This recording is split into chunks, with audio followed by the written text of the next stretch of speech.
India का इस्तेमाल किया ना। आप ये भी तो देखें, जब उन्हें मशरकी पाकिस्तान से बांग्लादेश बनना था, उन्होंने इंडियन आर्मी को पाकिस्तान आर्मी के सामने खड़ा कर दिया, और आज वही इंडियन आर्मी को और इंडिया को धमका रहे हैं, इंडिया के बॉर्डर पर ड्रोन लगा रहे हैं। देखिए, आज वो उन्होंने उनको लगा किया था ना, आज वही बांग्लादेश पाकिस्तान के साथ आया हुआ है। पाकिस्तान की वो मिन्नत कर रहा है कि मेरे हमारी मदद करो, खाने पीने के अशिया के लिए वो उनसे बातचीत कर रहा है, और सियासी तौर पर और उसको क्या कहते हैं, फौजी सजा पे भी बातचीत हो रही है कि हमारी मदद की जाए। अब देखिए, वही एक टाइम था कि इंडिया ने बांग्लादेश को लड़ा करवाया था, अब इंडिया वही बांग्लादेश पाकिस्तान के साथ खड़ा हो गया आगे, जब मुकाबला हो रहा था। और पाकिस्तान मदद भी कर रहा है, बांग्लादेश को खाने पीने की चीजें भेज रहा है।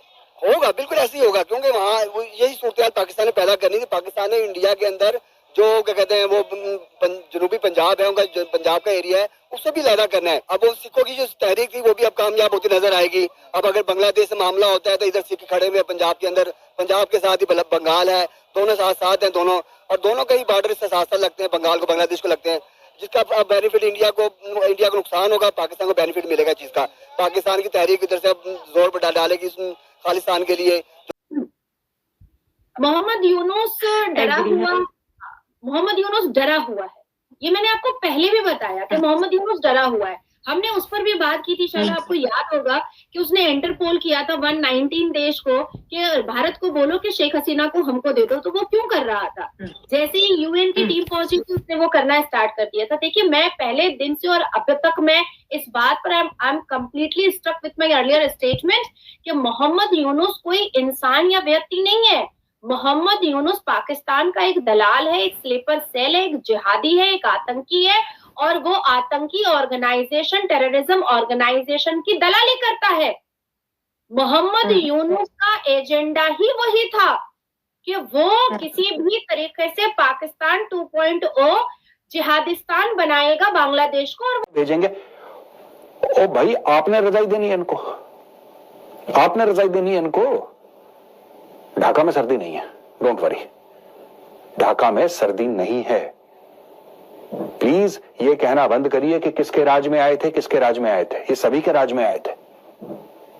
और यहां पे गवर्नमेंट के ऊपर इतना प्रेशर आ जाता है, इतना प्रेशर आ जाता है कि सब लोग फिर पार्लियामेंट में, अरे बेचारे कोई बेचारे नहीं है, चोर के बच्चे हैं बांग्लादेशी, कान से पकड़ कर निकालो इनको यहां से। This is my country, this is not their country.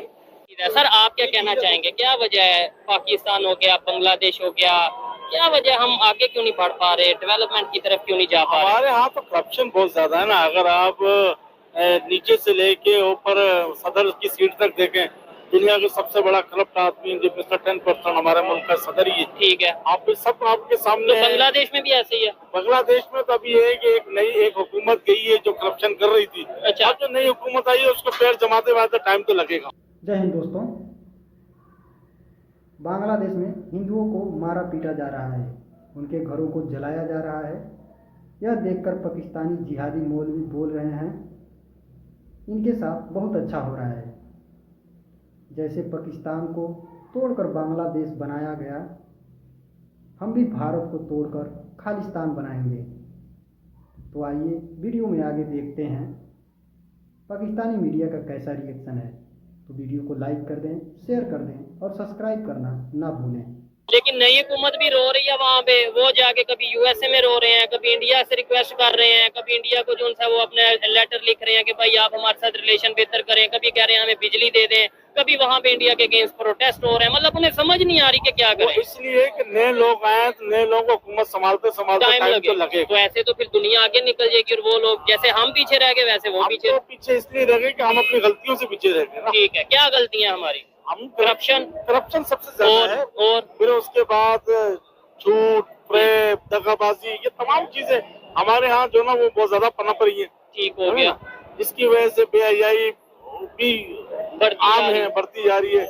अल्लाह ताला रहम फरमाए हमारे मुल्क के ऊपर। मुझे बताएं, हम पाकिस्तान से, मतलब पाकिस्तान की जो पब्लिक है, खासतौर पे नौजवान है, बाहर जाना चाहते हैं, क्या वजह है, बाहर क्यों जाना चाहते हैं?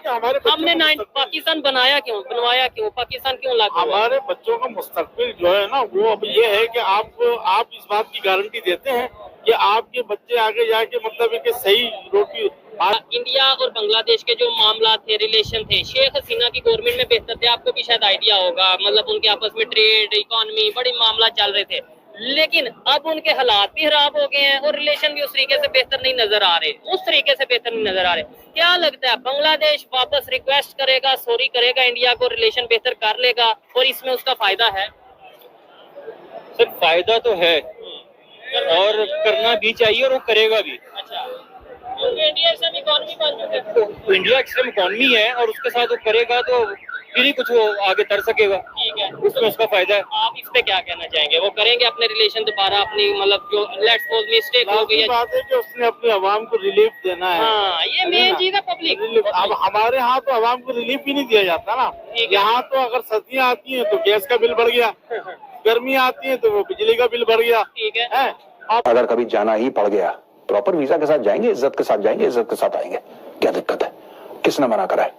लेकिन यहाँ पे इतनी भीड़ इकट्ठा हो गई यार भारत में, कोई पूछने वाला नहीं है। सबको डर लग रहा है कि कोई हमें कम्युनल ना बोल दे यार, कोई ये ना बोल दे कि ये लोग कम्युनल हैं।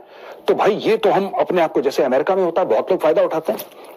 आप चोरी करिए, आप कुछ भी करिए, डकैती करिए, आप किसी को बोल दीजिए तू रेसिस्ट है, वो डर के मारे 4 कदम पीछे हट जाएगा। वो कहेगा नहीं भाई मैं रेसिस्ट नहीं हूं, please don't call me racist, I am not a racist. तो he gets on the defensive.